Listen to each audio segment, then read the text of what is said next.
Accouchement style libre bi ñu ko dugalee Sénégal c'est depuis 2009 bi ñu ko expérimenté au niveau de Tambacounda. Et vraiment accouchement bi c'était pour parer aux accouchements à domicile parce que accouchement sur la table am na ñu bëri bëgguñu ko loolu moo tax ñu xarañte ministère de la santé ak léegi ñu dem jëli projet bi avec les japonais indi ko fii donc jigéen wérul bu ñëw depuis ëmb bi lañ lay proposer nga choisir ban accouchement style nga war a def ñu won la différentes positions yi à l'accouchement. Aussi nouveauté bi mooy que ne mën nga lekk au cours de l'accouchement mën nga aussi choisir aussi ku lay accompagner mën na nekk sa jëkkër sa goro sa tante képp koo xam ne yow yaa ko choisir te choix boobu yaa ngi koy def ci début grossesse bi. nekk accouchement boo xam ne ñun dañ ciy encourager toujours district sanitaire yi ñu aménager ay espace pour ñu koy mën di def mu nekk accouchement bu wóor boo xam ne nii balaa ñu la koy wax da nga koy def fekk évaluer nañ la ba pare. Peau à peau. Chaleur humaine chaleur yaay bi yaa mieux que même ñu dugal ko ci couveuse bi donc quand on évalue l'enfant et que tout va bien elle peut faire la méthode Kangourou soit à domicile mais également au niveau des structures. du ko jox ndox du rax meew nag du rax beneen meew lu dul weenu yaay kese ba xale bi di am juróom-benni weer léegi nag su amee juróom-benni weer ci lañ koy tàmbali jox ndox jox ko li nga xamante ne nii mooy vitamine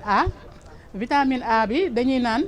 bu amee juróom-benni weer la koy commencer. juróom-benn weer yu nekk da koy jël ba keroog xale bi di am juróomi at. Déjà à commencer par la représentation théâtrale, c'était très instructif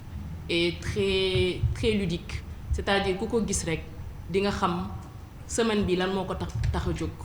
C'est-à-dire que nit ku nekk ci ñun am dafa am foo bokk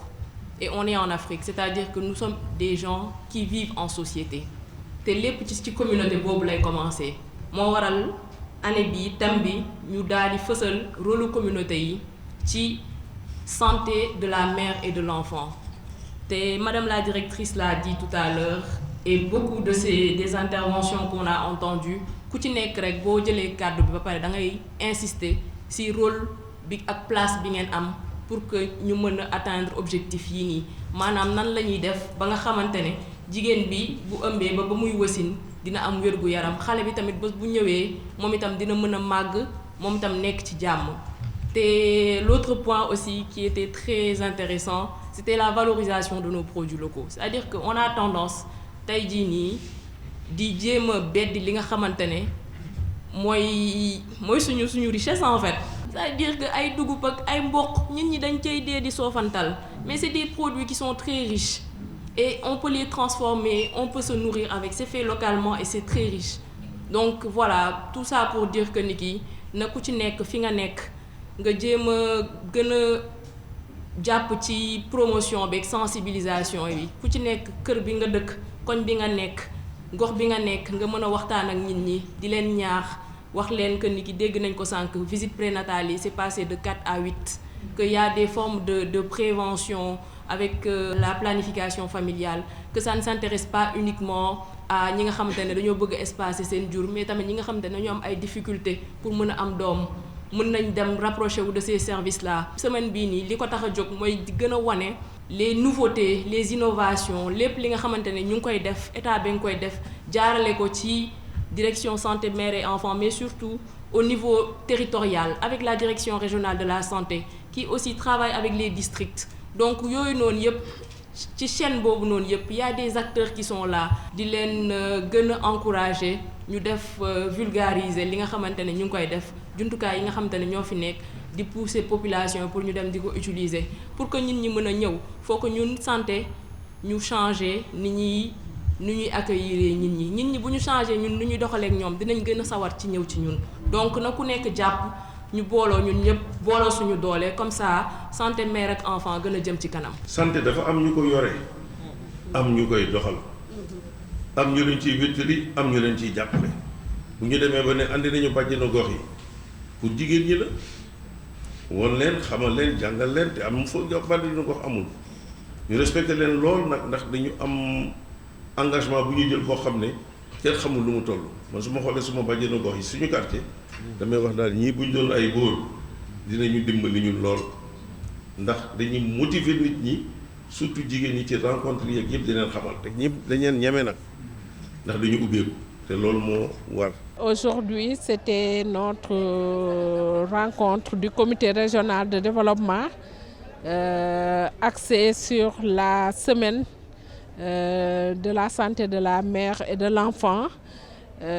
dont les communautés quand même occupent une grande place pour cette 5e édition. Et on vient de finir cette rencontre et ce qu'on a pu quand même retenir comme acquis, c'est toujours l'engagement des communautés,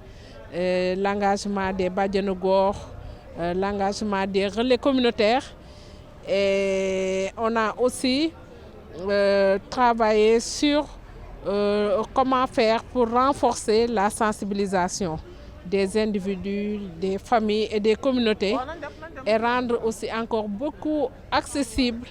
et attrayants nos services de santé. Les principaux enjeux, c'est vraiment la lutte contre la mortalité maternelle, la mortalité néonatale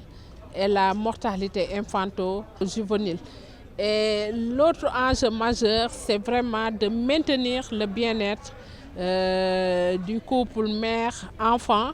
mais aussi de toute la famille. Quand on dit santé mère-enfant, donc nous avons aussi bien la santé reproductive de la mère, du nouveau-né, de l'enfant et de l'adolescent jeune, mais aussi de la nutrition. Et on a mis l'accent surtout sur les produits locaux. Parce que quand même, il faut dire que nos braves femmes qui sont dans les groupements féminins sont en train de travailler sur la transformation des produits locaux.